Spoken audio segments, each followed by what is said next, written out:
আসসালামু আলাইকুম। ভারত বাংলাদেশের সাথে কখনো যুদ্ধে জড়াবে না, কারণ বিস্তারিত দেখুন বুলেট টিভি ডেস্ক রিপোর্টে। 1971-এর পর কেন ভারত ঢাকা ছেড়ে যেতে বাধ্য হয়েছিল, এই ইতিহাস কেন বলা হয় না? পাকিস্তান না থাকলে বাংলাদেশ আজ ভারতের একটি প্রদেশ হতো। কথা কি বিশ্বাস করবেন? বাংলাদেশ কি এখনো হায়দ্রাবাদের ভাগ্য বরণ করতে পারে? বিশাল সামরিক বাহিনী নিয়ে বিশ্বের চতুর্থ বৃহৎ সামরিক শক্তির মালিক ভারত আমাদের প্রতিবেশী। পাশাপাশি হলেও তাদের সাথে আমাদের সামরিক সক্ষমতার কোনো তুলনাই চলে না। ভারত হয়তো চাইলেই বাংলাদেশে আগ্রাসন চালিয়ে যখন তখন দখল করে নিতে পারে সবকিছু। আবার ভারত যে সেটা চায় তাতেও কোনো সন্দেহ নেই। অন্যদিকে পাকিস্তানের সামরিক শক্তি আজকের এই অবস্থানে না হয়ে যদি আমাদের মতো হতো, তাহলে ভারতকে কখনোই কাউন্টার দিতে পারত না দেশটি। সময়ের সাথে সাথে সব প্রতিকূলতা পেরিয়ে সামরিক শক্তি বৃদ্ধি করেছে বলেই আজও ভারতের বিরুদ্ধে সমানে সমান হয়ে দাঁড়িয়ে আছে পাকিস্তান। আসলে সামরিক শক্তি বলে দেয় একটি দেশের সার্বভৌমত্ব কতটা নিরাপদ। এই যখন ভৌগোলিক শক্তির অবস্থা, তখন আলোচনা করা যাক আমাদের প্রসঙ্গে। দিন যত যাচ্ছে আমাদের সার্বভৌমত্ব যেন ততটাই অরক্ষিত হয়ে ধরা দিচ্ছে। এর বড় কারণ হলো সামরিক শক্তির দুর্বলতা। ভৌগোলিক গুরুত্বের বিপরীতে অস্ত্র দিয়ে বিচার করলে বাংলাদেশ সম্ভবত দক্ষিণ এশিয়ার সবচেয়ে দুর্বল সামরিক শক্তির দেশ।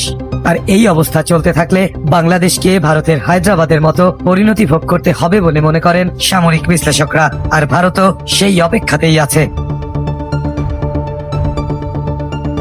তবে প্রশ্ন হচ্ছে, সামরিকভাবে দুর্বল হলেও কেন ভারত এখনো বাংলাদেশে সামরিক অভিযান চালায়নি? উত্তরটা হলো পশ্চিম সীমান্তে থাকা পাকিস্তানের সামরিক বাহিনী। পাকিস্তান যদি ভারতের জন্য একটি বড় ফ্যাক্ট না হতো, তাহলে ভারত নিশ্চিতভাবেই হায়দ্রাবাদের মতো বাংলাদেশকে তার একটি প্রদেশ বানিয়ে ফেলত। 71-এ পূর্ব পাকিস্তানের মতো পশ্চিম সীমান্তেও যদি পাকিস্তান পরাজিত হতো, তাহলে ভারতীয় সেনাবাহিনী কখনোই ঢাকা ত্যাগ করত না। পশ্চিম সীমান্তে পেরে ওঠেনি বলেই ভারত বাংলাদেশকে স্বীকৃতি দিয়ে একটি নির্দিষ্ট সময় পর ঢাকা ছেড়েছে। অন্যদিকে পাকিস্তানের সেনাবাহিনীও যদি আজকের এই অবস্থায় না থাকতো, তাহলে বাংলাদেশ এতদিনে পরিণত হতো ভারতের একটি প্রদেশে। যে যতই মুক্তিযুদ্ধের চেতনা বিক্রি করুক, পাক মিলিটারি যত শক্তিশালী হয়ে উঠবে, বাংলাদেশের নিরাপত্তা ও সার্বভৌমত্বের নিশ্চয়তা তত বাড়বে, এমনটাই মনে করেন সামরিক বিশেষজ্ঞরা। কারণ বাংলাদেশ দুর্বল হলেও এখানে আগ্রাসন চালালে একমাত্র পাকিস্তানই আছে যারা 71-এর প্রতিশোধ নিতে ভারতের বিরুদ্ধে ঝাঁপিয়ে পড়বে। আর সামরিক শক্তি যতই বেশি হোক না কেন, পূর্ব পশ্চিম দুই ফ্রন্টের সাথে যুদ্ধ চালানোর সক্ষমতা ভারতের নেই। এখানে চীনের কথা বাদই দিলাম।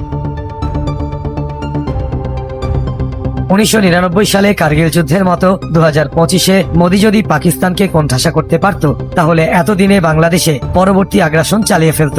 সামরিক বিশ্লেষকরা মনে করেন ভারতের 2025-এ পাকিস্তানে আগ্রাসন চালানোর চেষ্টা করার মূল উদ্দেশ্যই ছিল আমাদের এই ভূখণ্ড। এবার ব্যর্থ হলেও যখনই ভারত পাকিস্তানকে বশ করতে পারবে, তখনই তারা নির্দ্বিধায় বাংলাদেশে আগ্রাসন চালিয়ে দেবে। গত 54 বছরে শুধুমাত্র শহীদ প্রেসিডেন্ট জিয়াউর রহমান এবং বর্তমান অন্তর্বর্তী সরকারের প্রধান উপদেষ্টা ডক্টর মোহাম্মদ ইউনূস ছাড়া বাংলাদেশের সামরিক বাহিনীকে শক্তিশালী করার কথা কেউই চিন্তা করেনি। কারণ দেশের প্রতিটি রাজনৈতিক দলই প্রচন্ড মাত্রায় দুর্নীতিগ্রস্ত। ক্ষমতা আর অর্থলোভী এই সব নেতা চরিত্রগুলো দেশ বিক্রি করেই তাদের ক্ষমতা চালায়। আর এই সুযোগ নিয়ে ভারতের গোয়েন্দারা এইসব মেরুদণ্ডহীন মানুষকে দেশের ক্ষমতায় বসায়, যাতে ধীরে ধীরে তাদের কাঙ্ক্ষিত আগ্রাসনের পথকে সুগম করা যায়। আমাদের দেশটা সক্ষমতা অর্জন করুক, ভারত তা কখনোই চায় না এবং তা হতেও দেবে না। এজন্যই এদেশে প্রেসিডেন্ট জিয়া হত্যা, পিলখানায় সেনা অফিসার হত্যা এবং ওসমান হাদির মতো দেশপ্রেমিক মানুষদের নির্মমভাবে হত্যা করা হয়।